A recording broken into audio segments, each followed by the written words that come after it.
আপনি কি প্রতিদিন গুগল পে, ফোনপে, পেটিএম বা ভীম ইউপিআই ব্যবহার করেন? সম্প্রতি সমাজ মাধ্যমে একটি খবর ভাইরাল হয়েছে। ২০০০ টাকার বেশি ইউপিআই পেমেন্ট করলেই নাকি চার্জ কাটা যাবে। অনেকে ভাবছেন এবার থেকে প্রতিটি বড় ইউপিআই ট্রানজাকশনে অতিরিক্ত টাকা দিতে হবে। কিন্তু এই খবরের কতটা সত্যি? আসলেই কি সাধারণ গ্রাহকদের টাকা দিতে হবে, নাকি চার্জ দিতে হবে ব্যবসায়ীদের? এমডিআর কি, ওয়ালেট, ব্যাংক ইউপিআই এবং রুপে ক্রেডিট কার্ডের মধ্যে পার্থক্য কি? কোন ক্ষেত্রে চার্জ লাগবে? সাধারণ মানুষকে আদৌ চিন্তা করতে হবে কিনা? ইউপিআই কিভাবে কাজ করে? প্রথমেই বুঝে নেওয়া যাক ইউপিআই কি। ইউপিআই অর্থ ইউনিফাইড পেমেন্টস ইন্টারফেস। এটি এনপিসিআই তৈরি করা একটি ডিজিটাল পেমেন্ট ব্যবস্থা। এর মাধ্যমে আপনি গুগল পে, ফোনপে, পেটিএম, ভীম, অ্যামাজন পের মতো অ্যাপ ব্যবহার করে সরাসরি ব্যাংক অ্যাকাউন্ট থেকে টাকা পাঠাতে পারেন। বর্তমানে ভারতে প্রতিদিন কোটি কোটি ইউপিআই লেনদেন হচ্ছে।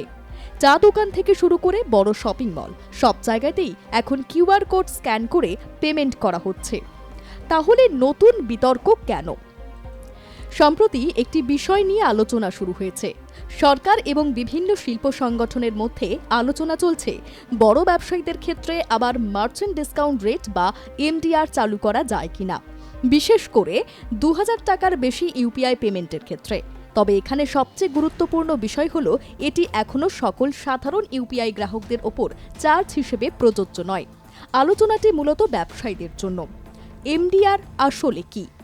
এমডিআর এর পুরো নাম মার্চেন্ট ডিসকাউন্ট রেট। ধরুন আপনি একটি দোকান থেকে ৫,০০০ টাকার কেনাকাটা করলেন।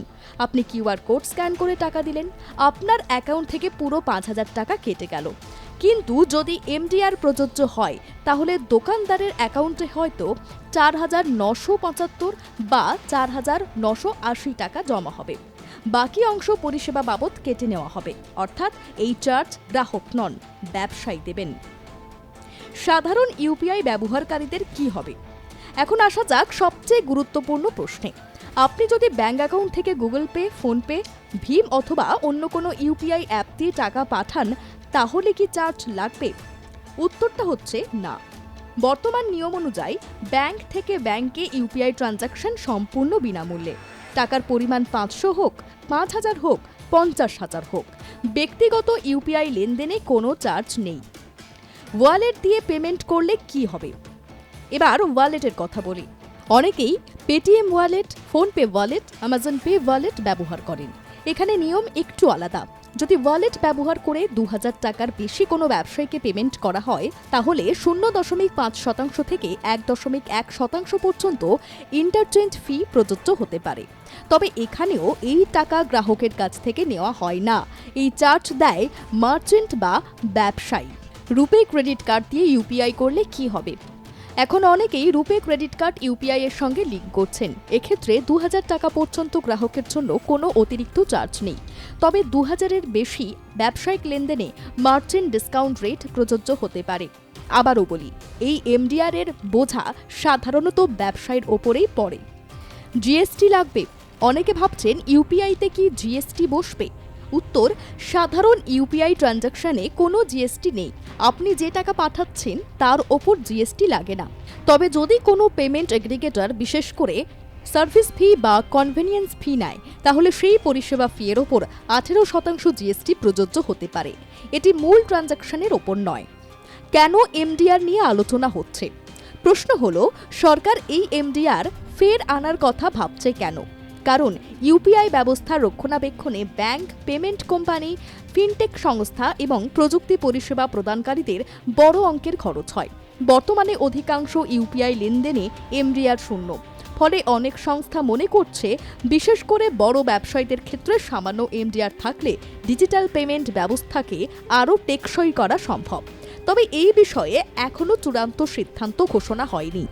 আপনার পুজো পৌঁছে যাক বিশ্বের দরবারে।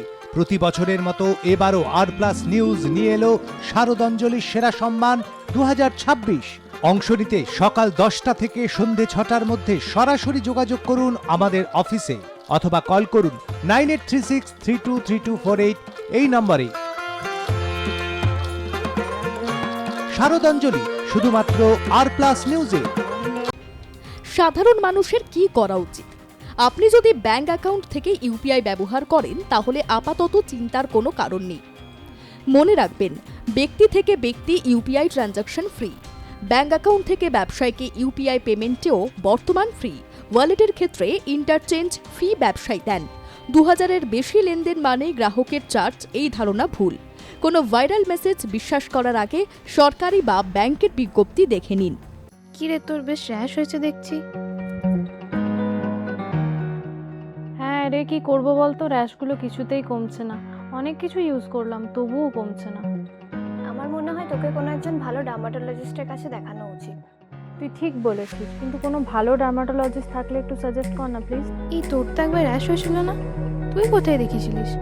তুই একবার গৌরীদেবী হসপিটালসে দেখাতে পারিস, ওখানে ভালো এক্সপিরিয়েন্স ডার্মাটোলজিস্ট আছে। আমারও সেম প্রবলেম হয়েছিল, এখন ওখানে ট্রিটমেন্ট নিয়ে আমি এখন ঠিক আছি।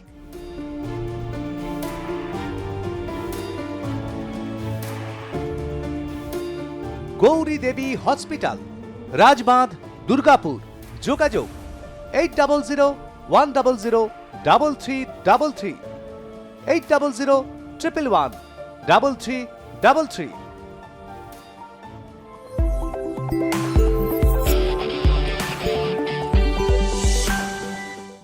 ইউপিআই আজ ভারতের ডিজিটাল অর্থনীতির অন্যতম বড় ভিত্তি। প্রতিদিন কোটি কোটি মানুষ এই পরিষেবা ব্যবহার করছেন। তাই ইউপিআই নিয়ে যে কোনো নতুন খবর সামনে এলেই বিভ্রান্তি তৈরি হয়। এই মুহূর্তে গুরুত্বপূর্ণ বিষয় হল, সাধারণ bank to bank UPI payment এখনও সম্পূর্ণ বিনামূল্যে। যে এমডিআর নিয়ে আলোচনা চলছে তা মূলত বড় ব্যবসায়ীদের ক্ষেত্রে প্রযোজ্য হতে পারে এবং সেটিও এখনও নীতিগত পর্যালোচনার পর্যায়ে। ব্যুরো রিপোর্ট, আর+ নিউজ।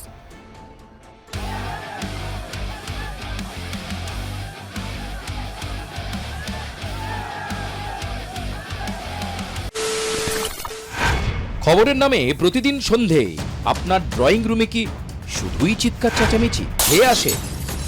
বিতর্কের নামে চলে গালাগালি আর কাদা ছোড়াছুড়ি। এবার সময় পরিবর্তনের, কারণ আমরা কান ফাটানো চিৎকারে বিশ্বাস করি না। আমরা বিশ্বাস করি খবরের সত্যতায়। আমরা কোনো পক্ষের হয়ে গলা ফাটাই না, আমরা সাধারণ মানুষের হয়ে প্রশ্ন তুলি।